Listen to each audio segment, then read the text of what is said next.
Hey guys, my name's Luca. Some of you probably know me as Splat. I wanted to do this tutorial to address a common problem amongst new sculptors. Some of the main advice that gets given when newcomers post sculpts is you're subdividing too early or you need to work your way up from a lower subdivision or resolution. Due to how many times I've seen this advice given, I figured it was about time to make a simple tutorial specifically on this subject.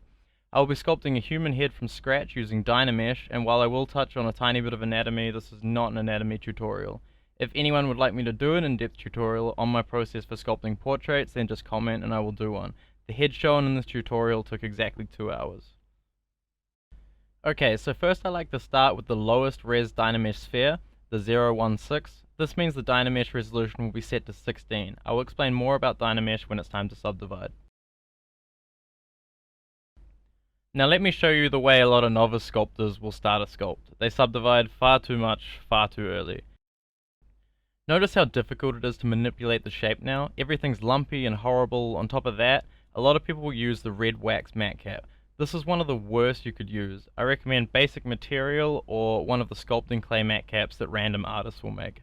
Okay, on to the correct way to start a sculpt. As you can see, this is a very low res shape. You can physically see the polys that make it. This means that the shape is very easy to manipulate, unlike the extremely high res one we had before. I'm using the move tool to pull out the shapes that make the head. You'll still need to know good anatomy to produce a good sculpt, but I guarantee this process will help a lot with blocking out that anatomy. The point of this is to get the forms down as perfectly as you can before adding more polys. This prevents you from having to move around big forms at high subdivisions, which is what causes lumpiness. Once we are sure we can no longer do anything more at this resolution, we can finally move on. And the best thing is, a lot of the hard work has already been done during this stage and will carry right through to the final stages of the sculpt. So here's where Dynamesh comes in. We will find it under the Geometry tab. This big green button means it's activated, although it's probably orange on yours. This here is the resolution, which basically equals subdivision level. You'll want to turn your blur to 0, but you'll want to remember that this will remesh our sculpt. So we're going to turn our resolution up, turn our blur down, which will remesh our sculpt, but also add more polys overall due to the higher resolution, while spreading the polys evenly across the whole sculpt. To manually remesh your sculpt, hold Control, click on the canvas, drag and release. This will remesh our sculpt at the set resolution and add more polys to the areas that are lacking or vice versa. Okay, so now that we understand that, we can move on to the actual sculpt.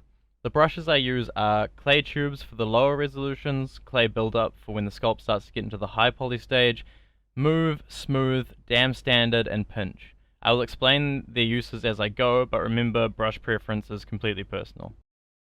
With clay tubes, I will roughen all the shapes and features that make the face look like a face, usually just giving the forms we pulled out in the first stage more definition. I will use the move tool to move different features into shape and pull out extra things that weren't possible with the original resolution, like ears.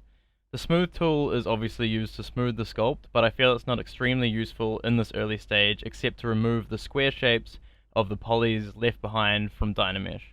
Dam standard is extremely useful for making harsh lines and indents to bring out certain features such as the mouth, nostrils, and laugh lines. The pinch tool pulls polys together to create sharp lines, but often isn't used in the early stages unless the style or shape of something calls for it. Okay, so now we've reached the stage where we can no longer add any more detail at the current resolution. Same as before. This is the key to a clean final product. Making sure that everything on the current resolution is perfect stops us from having to make major changes at a point that it becomes extremely difficult. When you start to get good at anatomy, you can jump quite far up in the resolutions, meaning that the whole process may go from 7 or 8 stages to only 4 or 5. In these higher poly stages, I will switch from the clay tubes brush to the clay build-up brush. This allows me to get a much smoother and consistent layering. During this stage, I am refining everything to a point that I am happy. It's essentially the same step as before, but in higher resolution.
Once I feel all the forms and features have been blocked in and refined, I will use the Smooth tool and Clay Buildup together to bring the shapes to their final form. However, if you're doing a quick sculpt, you may not care about smoothing and just continue refining forms using clay tubes or clay buildup, which is similar to concept artists leaving brush strokes in painting. I will lower the intensity on my clay buildup brush. This means I can build up forms, but the lines left behind by the clay buildup can be smoothed out by using the Smooth tool lightly, instead of spending 3 minutes smoothing a spot only to rotate your model and realize you've completely flattened something out. You can see that by starting with a good base mesh and making sure our features are blocked in from the start, we don't run into any major problems. The entire process consists of bringing the facial features up to the same standard as the resolution we are set at.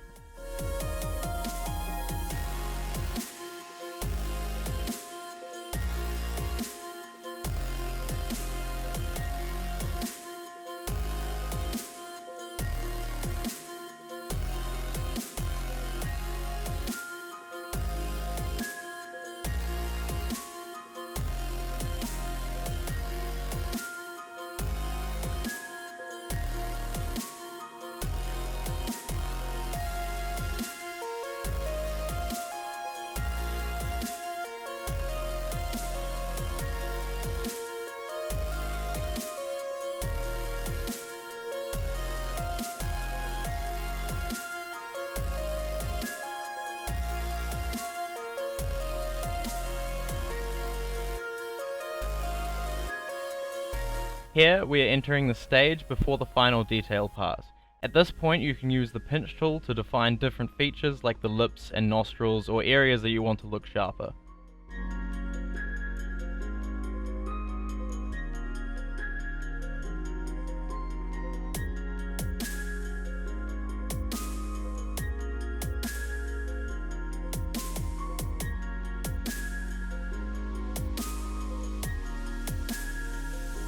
Now we have a sculpt that's ready for its final detail pass. Some people use ZRemesher at this point before doing the final detail pass. You can look at a tutorial to understand why you would want to do this. Others, such as myself, will just continue to go up in resolution. Sometimes if the sculpt is ready for final detail but it has a rather low poly count, I'll use Ctrl D to subdivide and do my detail pass. Otherwise I will just stick to Dynamesh. This step is up to you and you will need to try out all of the steps to see which works best.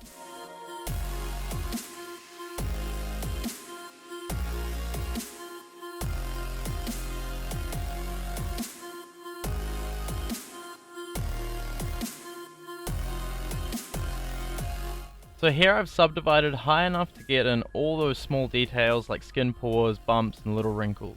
For this step, you don't want to add these details in more than one pass, so make sure your model is at a high enough poly count to capture all the details.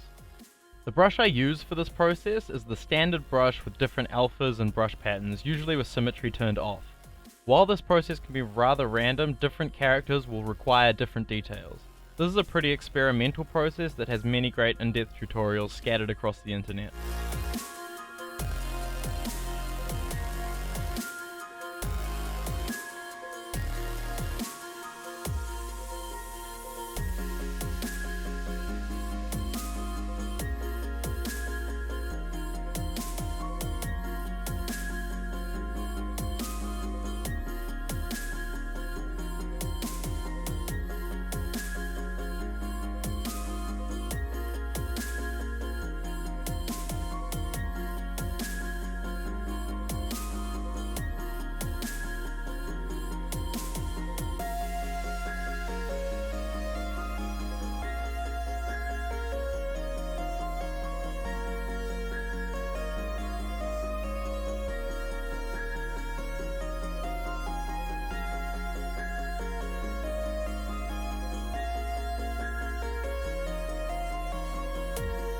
Well, there you have it. Thanks for watching everyone that did. I really hope you found that helpful.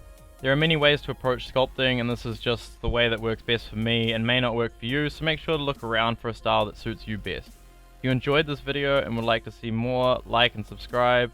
If you have a request for something you would like me to cover, just leave a comment. Thanks everyone, bye.